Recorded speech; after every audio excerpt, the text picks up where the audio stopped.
Jangan di ruangan ini nanti mainan HP, ya, WA-WA. Itu namanya akalnya nggak sehat itu. Akalnya nggak sehat. Ketika akalnya sudah nggak sehat, nggak mungkin ilmu itu bisa diserap. Jadi orang ngaji, orang belajar itu juga harus pakai etika. Murid, santri harus pakai etika. Di hadapan gurunya, di hadapan ustadznya, di hadapan kiainya pakai etika. Nanti di luar juga pakai etika.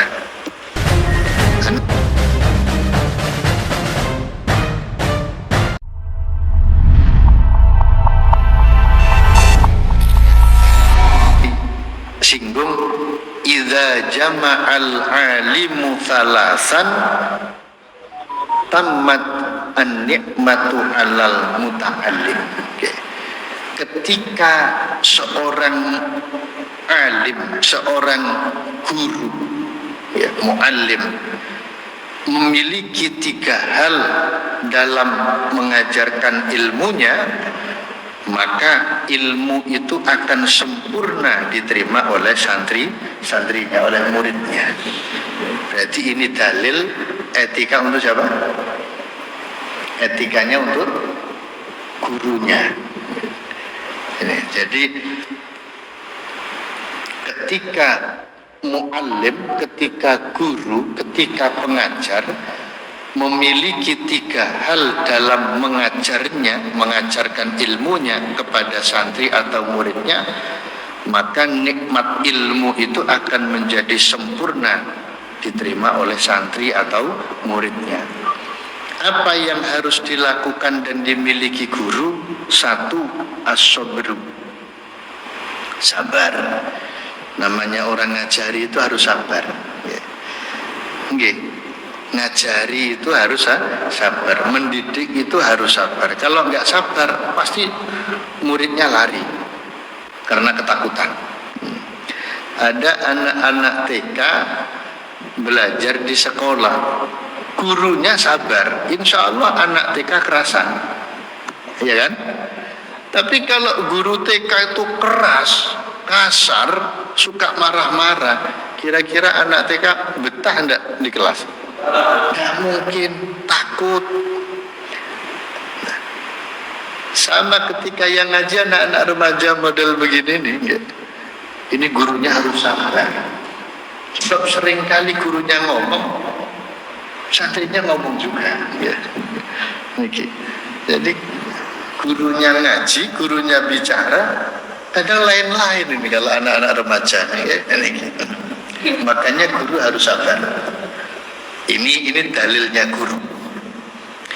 Yang kedua, wattawadu, guru itu juga harus tawadu, harus rendah hati.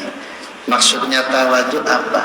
Tidak usah menunjukkan sikap atau sifat yang negatif kepada santri-santrinya, kepada muridnya. Takutnya nanti akan ditiru. Yeah. Jadi guru itu juga harus tawadu, rendah hati. Barangkali ada santrinya, ada muridnya kurang beretika, ya nggak usah marah-marah, tapi harus diberikan arahan, diarahkan. Ya. Yang ketiga, wa husnul khuluq, guru itu harus punya etika, budi pekerti yang baik.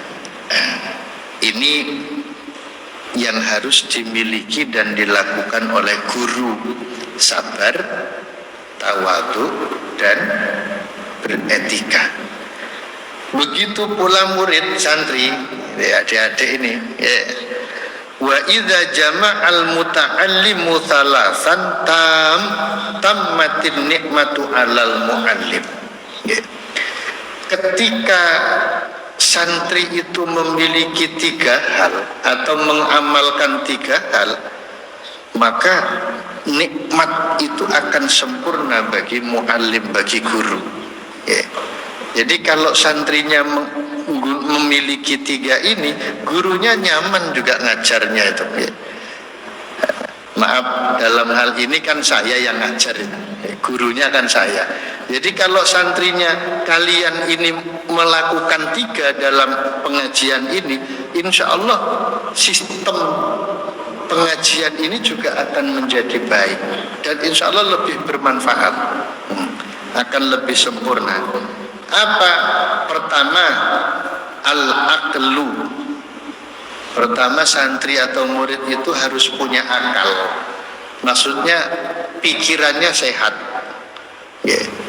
Tidak idiot, tidak jongkok, dan tidak stres. Jadi kalau muridnya stres, gurunya pusing, gurunya pusing. Maka kalian ini kalau mau ngaji, usahakan akal pikiran tuh kosong, fresh. Nggak usah ingat-ingat yang lain-lain. Kalau memang niat ngaji, di sini ngaji. Jangan di ruangan ini nanti mainan HP, ya, WA-WA. Itu namanya akalnya nggak sehat itu. Akalnya nggak sehat. Ketika akalnya sudah nggak sehat, nggak mungkin ilmu itu bisa diserap. Nggak mungkin diserap. Jadi kalau adik-adik, kalau kalian pengen ilmunya cepat masuk, cepat ditangkap, dan insya Allah manfaat, akal pikiran kalian harus fresh. Masuk ruang sini tujuannya apa? Belajar, ngaji. Ini. Yang lain nanti selesai ngaji. Jadi kalau ada yang kirim WA, kasih tahu aja masih ngaji. 2 jam lagi silakan hubungi itu, ya. Jadi nggak terganggu. Itu yang pertama. Yang kedua, wal adabu, adab, etika, moral. Jadi orang ngaji, orang belajar itu juga harus pakai etika. Murid, santri harus pakai etika. Di hadapan gurunya, di hadapan ustadznya, di hadapan kiainya pakai etika, nanti di luar juga pakai etika. Anak-anak sekolah itu kan supaya ilmunya bisa diserap, supaya ilmunya sempurna, manfaat, kan harus pakai etika. Sama seperti kita di sini, apalagi yang kita pelajari ilmu agama yang pasti kita butuhkan dan akan kita amalkan setiap hari. Jadi supaya ilmu yang kalian terima itu betul-betul sempurna, sesuai dengan apa yang dijelaskan oleh gurunya, gunakan etika. Gunakan supaya nggak salah paham. Kalau salah paham nanti salah iktikad, salah keyakinan. Kalau salah paham, salah keyakinan, nanti akan salah amal. Nah, kalau sudah salah amal, biasanya sulit untuk memperbaiki atau meluruskannya kembali.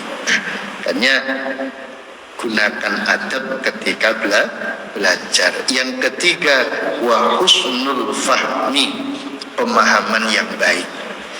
Pemahaman yang baik. Makanya kan setiap ada kajian biasanya kan ada waktu untuk bertanya. Tujuannya apa? Barangkali ada yang kurang paham supaya lebih paham. Barangkali ada yang tidak jelas supaya jadi jelas. Ini etika dalam mengaji. Etikanya ustadz, etikanya muallim ada, etikanya murid, santri, muta'allim juga ada. Nah, jadi intinya dalam hidup itu harus pakai etika.